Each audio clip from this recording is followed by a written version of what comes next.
All right, we're in the game room at Canterlot Gardens. This is Draco here with the Bluescreen Bronies. Got Mane6 here. Just introduce yourself, guys. I'm Jay. I'm Rainbow Crash 88. I am Nappy.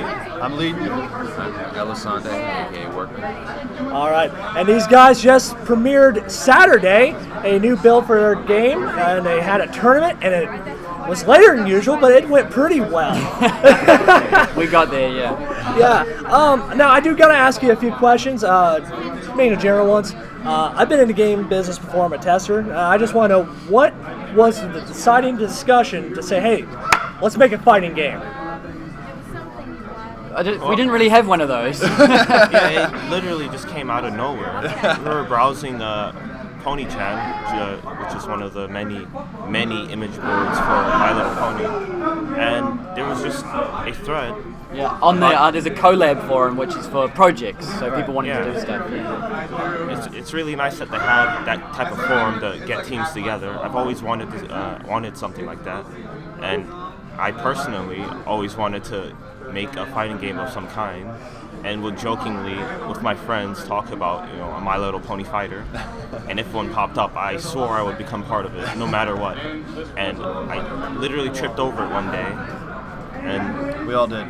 Yeah, we just all kind of fell into it. It was actually his fake screenshot, from one of our other team members, Anukan, who mocked up some fake. Yeah, unfortunately he couldn't be deported from Mexico to be here. But he really tried too. Yeah, he made a fake screenshot, and someone said, "Hey, wouldn't this be cool?" Yep. The guy who originally posted it, basically just said, "Hey, wouldn't this be cool?" We said, "Yeah, it would be. Yeah. Why not actually Let's do it?"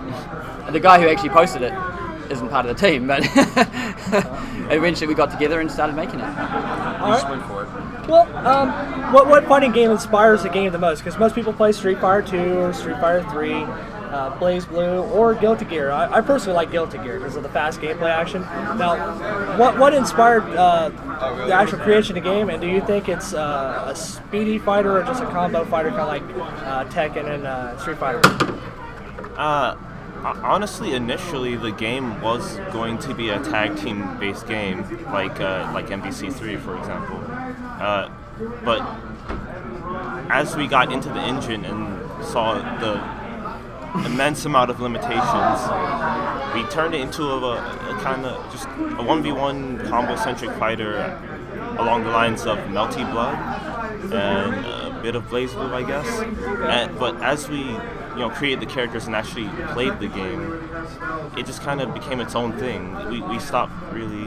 It evolved over time. Yeah, we stopped really aiming for a certain type of game and just let it grow on its own. We've noticed things in other games, like Persona 4, for instance, which had just come out, that we sort of thought of as well. I mean, it's not that they took it from us, of course, or we took it from them, but just sort of elements of things like move mechanics that we thought, this would be so cool and original, we haven't seen this before, and suddenly we realised it was in another game, whether it was subconscious or whether we just, had the same ideas, because there's only so much you can do with a fighting game. So it definitely draws on heaps of stuff, whether we know it or not, I think. It's really interesting that we can put certain things in the fighting game just that we think is our own, as he said, and see that these big developers are also doing sort of similar things. I don't know, I just think that's a kind of interesting thing. It feels good. It's kind of comforting, that we're at least doing something right, hopefully. Now, yeah, hopefully. The game has really good background art. Now, is this a guy here we got to thank by that? Yes. So, Elisande, now we've only seen very limited pictures of inside Twilight's house and inside Rarity's house, of Cloudsdale, of Rainbow Dash's home. What sort of things did you have to make up that weren't there? Generally what's not there, I guess. I'm not really sure what else to really say. Like when I was thinking up the designs for it, it was mostly just find what's familiar and what's not. Like originally when we were working at the first stage, Applejack stage, I was actually trying to build it without the barn because I wanted to try and find a way of emphasizing the orchard and not the barn. And am I too quiet? A little bit here. Let's move the mic a little closer. Here we go. For the sake of pushing more original stuff to say, see, I'm not just copying, I'm not just imitating, kind of do that, but the initial sketches just weren't working. We thought it was like Whitetail Woods and stuff like that, which had nothing to do with the orchard. So I heaved the sigh of 1,000 sighs, and I built that barn.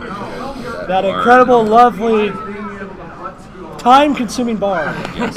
I messed up on that barn so many times. This is why the rest of us love working with so much, because he's able to pretty much creatively adapt on the fly in terms of making a stage that looks fresh but also appeals and is a great homage to the show. And I cry out while doing that.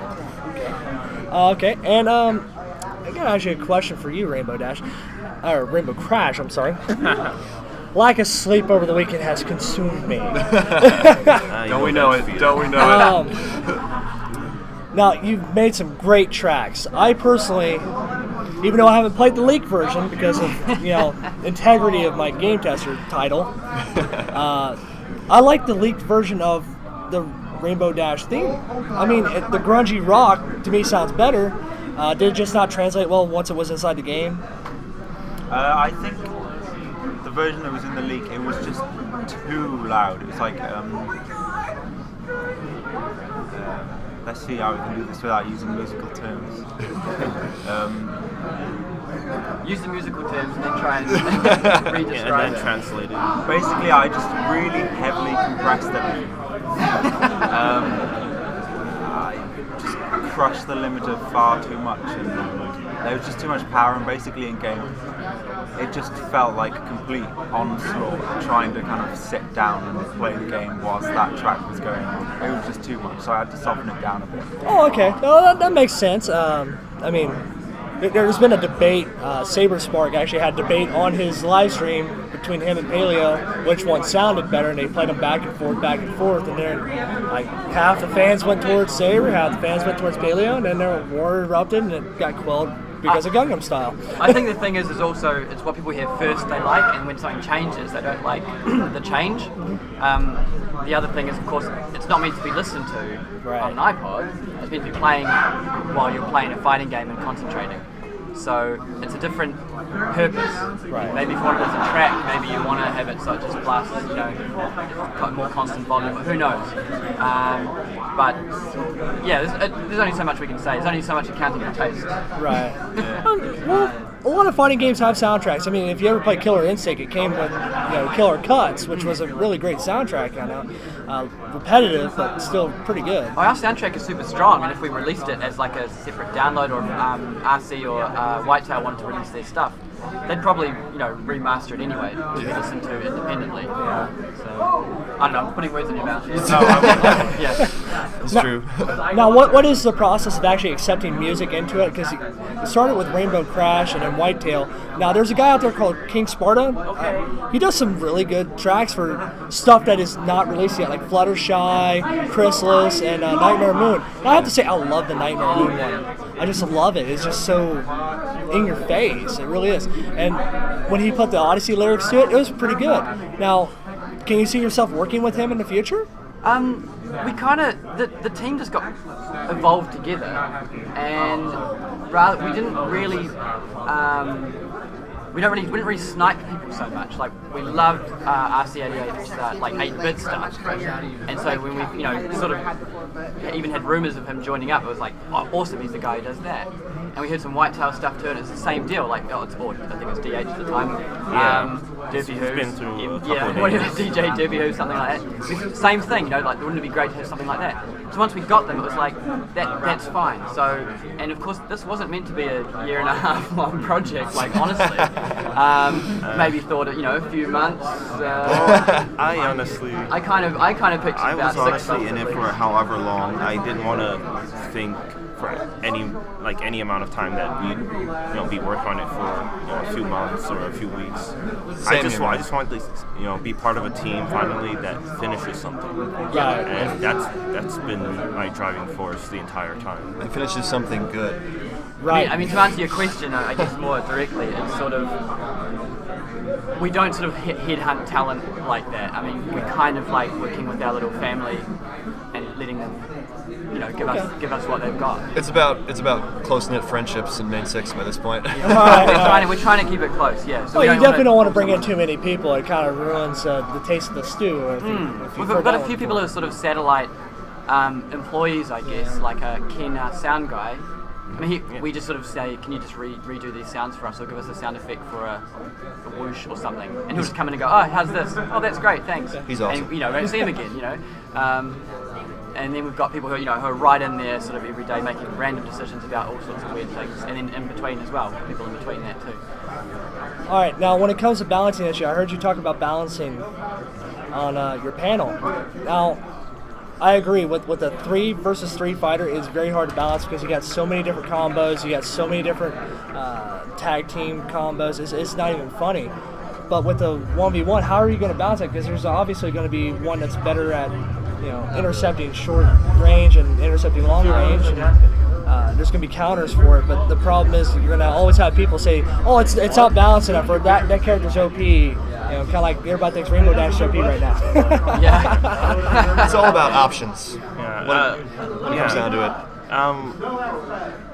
At least for the first 6 characters, we're kind of giving them enough tools to deal with pretty much every situation, at least a little bit. Yeah. So because it's limited palette of moves, I guess the 6 characters, we know there's never going to be a move that comes from the top and you can't block. We know exactly what they've got, so we can at least make those 6 have answers for every of the other 6, I guess. Yeah, and as we branch out into the rest of the 17, we can go into more specialized types of fighters, who are more strong in one way and more weak in another, for example. And I mean, it's good that we're keeping the roster at 17, something lowish.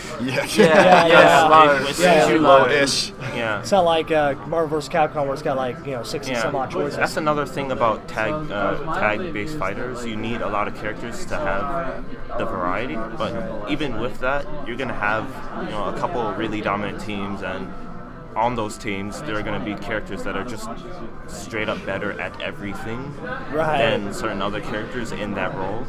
So no Pyrons in this, right? yeah. But of course, if everyone has an answer to everything, then you don't have unique feeling characters as well. Yeah. So if everyone's got the exact same set of tools, that doesn't work either. So you can't be too generic. Yeah. I mean, that's why there's so many professional fighting games that don't get it right on release. After years of development. So we're hoping we at least get it pretty good. And the tournament yesterday showed us heaps of stuff that we can use. It's a fine line you tread between the 2 extremes. Oh, it definitely is. Now, I just got one question. Hey guys, are you excited about fighting this magic? I'm sorry, I can't hear you! All right. Now, with that being said, did you think it would be that popular? I heard them the first time, actually. Wait, people are speaking? What? I'm sorry. Honestly, we had no idea. I mean, most people have seen the alpha video. The first one we put up of Applejack with RC's music, Alo's background. We had a couple of our first animations. We're like, let's put up a video on YouTube. Put something up. It's like, hey, was we're actually doing whatever. this, guys. Yeah, it's like at this least isn't showed a that they were joke. moving. Yeah, and I think. I mean, I'm in New Zealand. My time zone's crazy. But I sort of woke up and I was like, why have we got 60,000 We were just views like, in the first whoa, night? yeah. And then by the end of the day, we had 180,000 views, and we were just freaking out. We were just they were completely overwhelmed. We're just sitting in our rooms making this thing. It was just we didn't think it was even able to get out to nothing as many like it. There was no time where I've ever felt like that. We kind of gave us a boost in motivation though to make something that that lived up to standards, something that was worth that kind of crowd. We couldn't just squeeze out something that people would play because it's ponies. Right. Do you know what I mean? We didn't. Well, we could have. Of course we could have. Oh yeah, but we didn't want to. We thought, well, let's do it properly. There's no honor in that. No.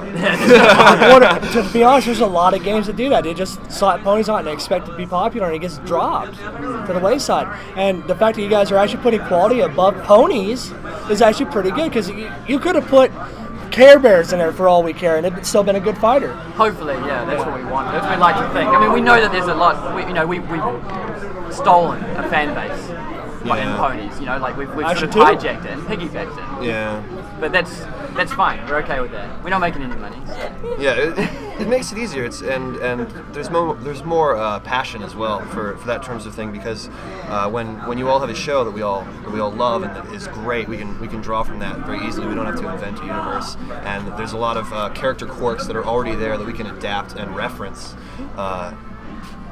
Sporadically. Well, it all works out. I've got a nice surprise for y'all.